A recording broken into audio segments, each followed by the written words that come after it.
Nós vamos dar continuidade ao nosso curso Vida de Oração. Estamos na 6ª aula. Na 5ª aula, nós já começamos a falar de um tipo de oração que é chamada oração mental. Agora nós vamos considerar os outros tipos de oração citados no Catecismo da Igreja Católica. E o primeiro tipo que vamos ver hoje é a oração vocal.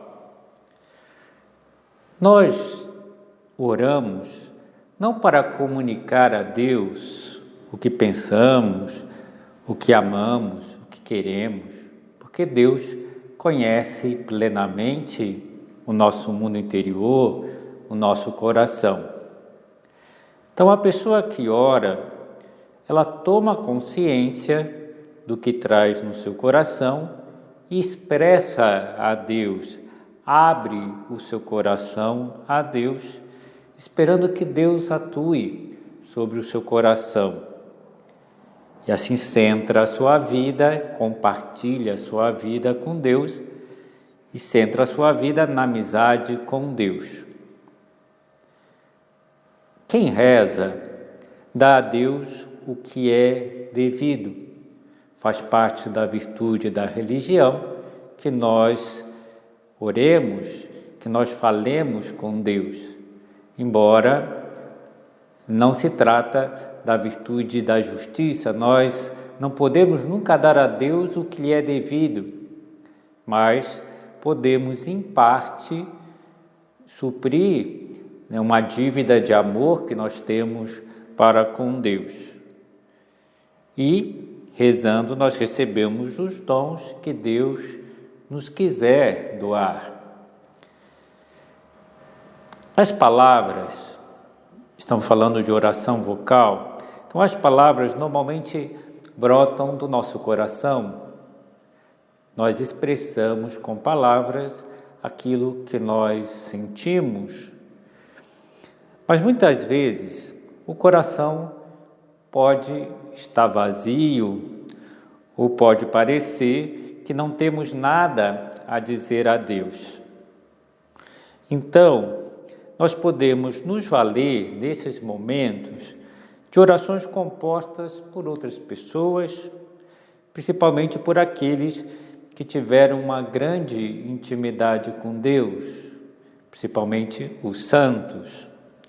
E assim podemos aprender a rezar com essas orações. Muitas dessas orações estão recolhidas em devocionários ou em manuais de oração.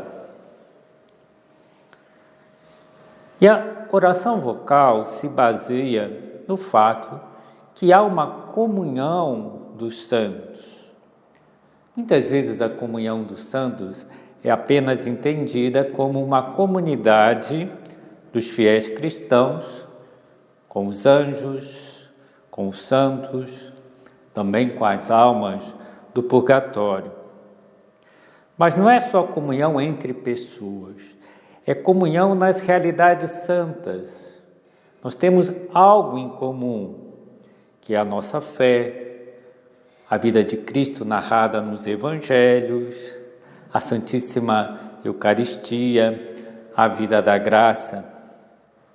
E como nós temos elementos em comuns, realidades santas, já brotou no coração de algum fiel cristão alguma oração bela e viva diante dessas realidades santas. E é bom, e até justo, que também os outros fiéis se sirvam dessas orações, já que compartilham os mesmos sentimentos diante dessas realidades santas, para expressar os seus próprios sentimentos. Mas qualquer oração deve sair do nosso coração.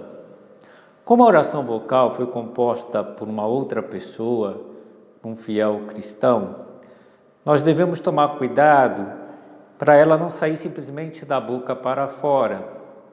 Então, quando rezamos uma oração vocal, devemos fazer o esforço de que ela passe pelo nosso coração e que depois seja expressa em palavras. E tornar essas orações próprias, orações nossas. Que a nossa oração seja escutada não depende tanto do número de palavras que vamos utilizar, mas do fervor das nossas almas, da nossa piedade. Não pode ser que as nossas orações sejam simplesmente um barulho. Se eu não me engano, Santa Teresa de Ávila, que falava chacoalhar de latas, só som. Não tem que ser oração sincera, que passe pelo nosso coração. Há muitas orações vocais recolhidas em livros como esse. Esse livro se chama Orações do Cristão. Eu vou mostrar um oferecimento de obra que se faz a Nossa Senhora, um oferecimento de obra muito conhecido, visto que se tornou uma música que é cantada com frequência nos finais das missas. A Santíssima Virgem, consagração à Santíssima Virgem. Ó Senhora minha, ó minha mãe, eu me ofereço todo a vós, e em prova da minha devoção para convosco, vos consagro neste dia meus olhos, meus ouvidos, minha boca, meu coração, inteiramente todo o meu ser. E como assim sou vosso, ó boa mãe, guardai-me e defendei-me como coisa e propriedade vossa. Amém. Embora muitos tenham trocado a palavra coisa por filho, como filho e propriedade vossa. Amém. Uma outra oração que eu gostaria de citar, oração vocal, normalmente rezada durante a ação de graças, depois da missa, é uma que também se tornou um hino, que se chama Anima Christi, Alma de Cristo. Alma de Cristo, santificai-me. Corpo de Cristo, salvai-me. Sangue de Cristo, inebriai-me. Água do lado de Cristo, lavai-me. Paixão de Cristo, confortai-me. Ó bom Jesus, ouvi-me. Dentro das vossas chagas, escondei-me. Não permitais que me separe de vós. Do espírito maligno, defendei-me. Na hora da minha morte, chamai-me e mandai-me ir para vós, para que vos louve com os vossos santos por todos os séculos dos séculos. Amém. É comum que muitos cristãos, e o Papa assim faz, os papas sempre fizeram, ao meio-dia rezem o Ângelus, que é uma oração vocal em que nós recordamos o diálogo entre o arcanjo Gabriel e Nossa Senhora.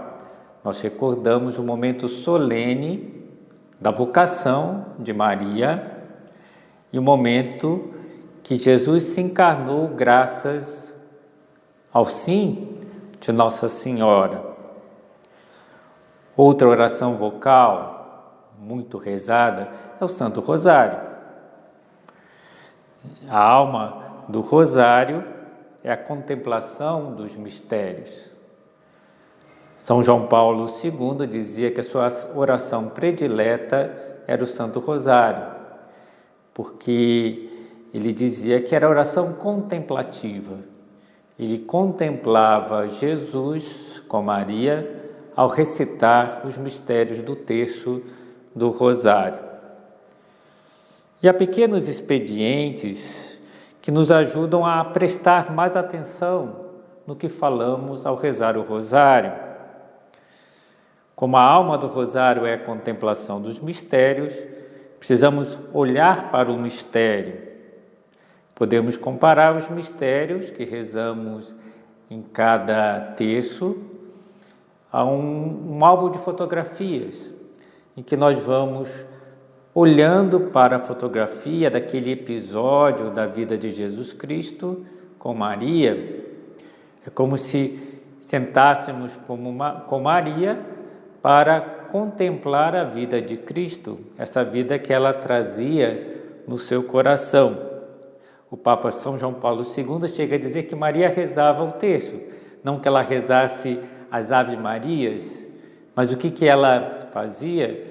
Ela repassava os principais momentos da vida de Cristo no seu coração, meditando-as no seu coração. E nós podemos também entrar no mistério, participar daquela cena. Já citamos o livro Santo Rosário de São José Maria Escrivá, que ele nos ensina a fazer isso, a atuar no mistério. Alguns pequenos, diria, truques, mais do que truques, algumas ideias que os santos tiveram que podem nos ajudar a prestar mais atenção e a contemplar melhor o mistério são as seguintes. Em certos países, como na Polônia, depois da palavra Jesus de cada Ave Maria, eles voltam a enunciar o mistério. Por exemplo, no nascimento do Filho de Deus em Belém, o terceiro mistério gozoso, as Ave Marias ganham um tom diferente. E depois da palavra de Jesus, nesse terceiro mistério, eles acrescentam uma palavra. Por exemplo, recém-nascido, porque no nascimento de Jesus, Jesus se encontra recém-nascido. Então, a Ave Maria será: Ave Maria, cheia de graça, o Senhor é convosco, bendita sois vós entre as mulheres, e bendito é o fruto do vosso ventre, Jesus, recém-nascido. Nesse mistério. No outro vai ser diferente. Então, em cada mistério eu coloco esse colorido diferente que me faz recordar que eu estou contemplando esse mistério do Rosário. Podemos não acrescentar nenhuma palavra, mas prestar atenção nas palavras da Ave Maria, quais são aquelas que mais têm a ver com o mistério. Pensemos no quarto mistério glorioso, a Assunção de Nossa Senhora aos céus. Então, nessa Ave Maria, eu posso rezar: bendita sois vós entre as mulheres, com mais força, colocando mais atenção, porque Maria é a única mulher que foi elevada em corpo e alma para o céu e por isso ela é bendita também entre todas as mulheres. Entre as orações vocais, há hinos belíssimos. Eu poderia citar os hinos de São Tomás de Aquino para a Eucaristia, a esse hino Adoro-te Devote, que é um ato de adoração belíssimo, e que nós podemos tomar essas palavras como nossas. Também podemos usar muitos cantos litúrgicos para prepararmos a nossa alma, até mesmo para a missa, usando algum hino litúrgico que nós cantamos nas missas dominicais.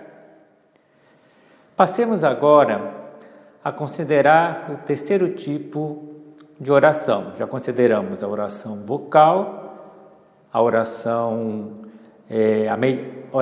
mental, e agora nós vamos considerar a meditação.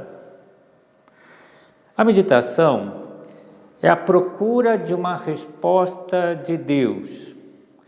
Levamos um tema à nossa conversa com Deus. Nós vamos continuar conversando espontaneamente com o Senhor, abrindo o nosso coração, mas agora a conversa vai ter um tema específico. Um tema sobre o qual pensamos que Deus tem algo a nos falar. Ou notamos que precisamos entender melhor esse tema ou viver melhor o tema proposto. Normalmente, a meditação promove um enriquecimento na nossa oração. Às vezes, a a oração mental pode ser um pouco repetitiva, porque o tema da nossa vida se repete muitas vezes. E podemos trazer um novo elemento para a nossa oração. Eu falava que oração é falar de Deus e de nós. E podemos meditar sobre realidades divinas também que enriquecem a nossa oração.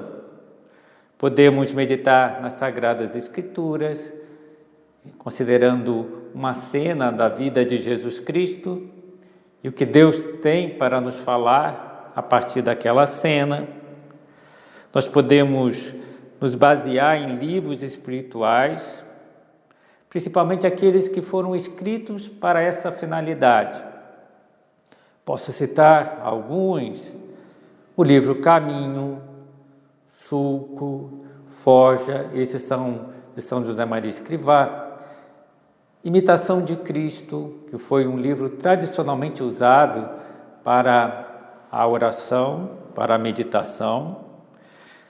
Há um livro que se chama Falar com Deus, que traz uma meditação diária baseada nas leituras da missa do dia. E também eu citaria agora os editoriais que se encontram no site do Opus Dei, sobre temas muito bons para se levar à oração. Alimenta também a nossa meditação os livros de leitura espiritual. Vamos fazendo a leitura espiritual diária e às vezes há parágrafos que nos marcam, que vemos que Deus está nos tocando e que queremos conversar com Deus com mais calma depois na nossa oração e levamos aquele parágrafo à nossa meditação. Agora, a escolha do tema de meditação deve ser adequada ao momento que nós estamos vivendo. Não pegar o tema ao acaso, porque devemos pensar sobre que tema Deus quer falar comigo. E vamos então escolher o tema a partir dessa intuição que temos do tema que Deus quer nos dizer algo.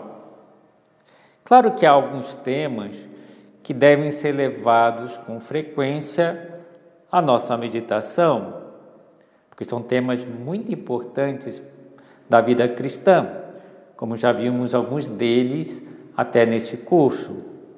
A filiação divina, a Santa Missa, a Santíssima Eucaristia, a Paixão do Senhor, os novíssimos, o que acontecerá conosco no momento da nossa morte, no nosso juízo, e as realidades eternas, como o céu, e devemos meditar, nesses temas, nos ajudam a ter um sentido até mais profundo da vida cristã.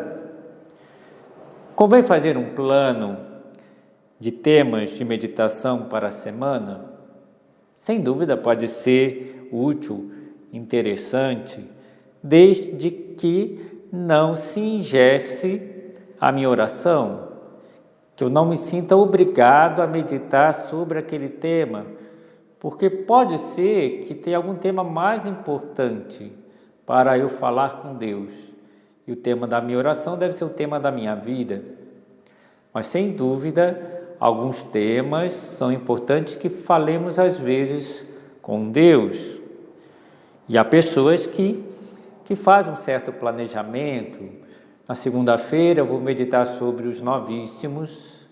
Na terça-feira eu vou meditar sobre o tema da filiação divina. Na quarta-feira eu vou meditar sobre o encontro com Deus na minha vida diária, na minha vida de trabalho, na minha vida familiar. Na quinta-feira eu vou meditar sobre a Eucaristia, sobre a Santa Missa. Na sexta-feira eu vou meditar na Paixão do Senhor, no sacrifício tão importante para a vida cristã. No sábado eu vou meditar na minha devoção à Nossa Senhora, ou em alguma qualidade de Nossa Senhora que eu quero imitar. No domingo eu vou meditar sobre a Santíssima Trindade, ou sobre essa missão apostólica de levar Deus, a mensagem de Deus aos outros. Mas claro, sempre colocando diante de Deus e vendo se é esse o tema que Deus quer que eu fale nesse dia. Aí eu posso sim ter previsto, se não tem nenhum outro tema mais importante, eu vou falar sobre aqueles temas pré-estabelecidos. A contemplação, que é um outro tipo de meditação, de oração. A contemplação, diz o Catecismo da Igreja Católica, é o olhar da fé fixado em Jesus. E recorda uma frase de um camponês que em Ars, quando foi questionado por São Cura de Ars, o que aquele camponês fazia ali na igreja, olhando fixamente para o sacrário, aquele camponês respondeu: eu olho para Deus e Deus olha para mim. E a luz do olhar de Jesus ilumina os olhos do nosso coração, ensina-nos a ver tudo à luz da sua verdade, da sua compaixão para com todos os homens. E a contemplação dirige também o olhar para os mistérios da vida de Cristo. Nós olhamos para Deus e Deus olha para nós. Assim derramamos a nossa vida em Deus e Deus derrama suas graças em nós. E assim há um conhecimento íntimo do Senhor para o amar mais, para segui-lo melhor, como diz o Catecismo. Trago um texto de São José Maria que mostra essa contemplação. Ele diz, primeiro uma jaculatória, uma pequena oração, e depois outra, e mais outra, até que parece insuficiente esse fervor, porque as palavras se tornam pobres. E se dá passagem à intimidade divina, num olhar para Deus, sem descanso e sem cansaço. Vivemos então como cativos, como prisioneiros do Senhor. Enquanto realizamos com a maior perfeição possível, dentro dos nossos erros e limitações, as nossas tarefas, próprias da nossa condição e do nosso ofício, a alma anseia por escapar-se. Vai rumo a Deus como ferro atraído pela força do ímã. Começa a se amar a Jesus de forma mais eficaz, com um doce sobressalto. Muito bonita essa oração, porque mostra que de repente a alma é atraída a Deus e fica presa, cativa do Senhor, enquanto realiza suas tarefas, enquanto está no meio do mundo, das ocupações diárias, a pessoa está na presença de Deus. É possível fazer várias coisas e estar na presença de Deus? Sim. Se a finalidade de todas as coisas é amar a Deus, cumprir a sua vontade, quando eu ocupo de uma realidade, de uma tarefa, de uma ocupação, eu estou fazendo aquilo por Deus e Deus está presente na minha intenção, Deus está presente naquilo que eu faço. Falando de contemplação, podemos pensar que Jesus Cristo foi contemplativo no meio do mundo. Por um lado, a presença de Deus que Jesus Cristo tem é única, no sentido que Jesus é uma pessoa divina, segunda pessoa da Santíssima Trindade, e a humanidade santíssima de Jesus Cristo, ao estar unida à pessoa do Verbo, contempla incessantemente as demais pessoas da Santíssima Trindade. Por ser Deus, conhece tudo, vê tudo, E não só isso, é Ele quem mantém na existência todas as coisas. E Jesus vê tudo em função de si mesmo, do seu plano criador. Ele é o Criador. Todas as coisas foram criadas e são mantidas por Cristo e orientadas a Cristo na criação. Agora, por outro lado, a presença de Deus que Jesus tem é semelhante à nossa. Jesus, como verdadeiro homem, goza também de uma presença de Deus através das criaturas, que ele observa através dos sentidos, dos seus olhos, por exemplo. Então, ele vê as criaturas, os seus afazeres, se encontram com as pessoas com quem convive, e ele vê a Deus através de tudo isso. Nosso Senhor dá um exemplo maravilhoso de como ver a Deus em tudo. Certa vez disse: olhai os lírios do campo, como Deus os veste. Ou diante daquele doente sobre o qual as pessoas lhe perguntam: quem pecou? Este ou seus pais para que ele nascesse assim? E Jesus diz: nem ele, nem seus pais, mas foi para que se manifestasse nele as obras de Deus. Assim vê a enfermidade, assim vê os doentes.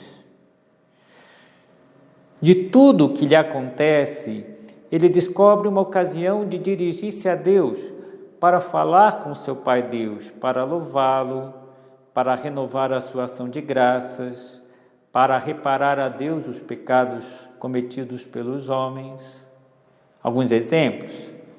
Graça te dou, Senhor, do céu e da terra, porque escondeste essas coisas aos sábios e prudentes e revelastes aos pequeninos. As pessoas simples entendem a Jesus Cristo. Jesus fica feliz e agradece ao Pai. Graças te dou. Antes de fazer um milagre, Jesus diz: graças te dou porque tens me ouvido. Na cruz, Jesus reza: Pai, perdoa-lhes, porque não sabem o que fazem. Tiravam a vida de Jesus e Jesus perdoa a intenção daquelas pessoas. Então, Jesus se utilizava de todas as realidades para se dirigir ao Pai. E seu olhar era sempre de carinho para as pessoas, via a necessidade das suas almas, olhava a multidão com compaixão e percebia que estavam como ovelhas sem pastor, estavam desorientadas. E levava o coração a Deus Pai pedindo operários para a messe, pois via que a messe era muita e os trabalhadores, os operários, eram poucos. Este era o conselho que dava o beato Álvaro del Portillo em uma das suas cartas. Medita na sua oração viva e ardente essa atitude de Cristo e pergunta-lhe: Senhor, como tu olharias as pessoas e o ambiente que me rodeiam, no trabalho, na família, na rua? Pede-lhe ver sempre com os seus olhos, que a sua visão penetre através dos teus olhos. A melhor maneira de ver a Deus nas coisas e nas pessoas, que ver essas coisas e pessoas como Deus as vê, olhá-las com os olhos do próprio Cristo. E podemos tirar muitas luzes para a nossa conduta. Como viveríamos na presença de Deus? Como seríamos mais contemplativos se olhássemos o mundo com os olhos de Cristo? São José Maria pedia isso numa frase muito curta e breve, mas muito profunda: que eu veja com os teus olhos Jesus da minha alma.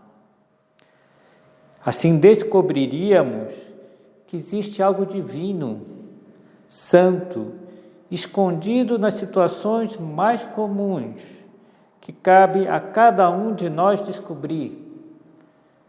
Descobriríamos o amor de Deus presente em toda a nossa vida, em todas as realidades, esse algo divino, algo santo que nós podemos encontrar a cada dia, a cada momento. E assim nós encerramos a nossa 6ª aula deste curso A Vida de Oração.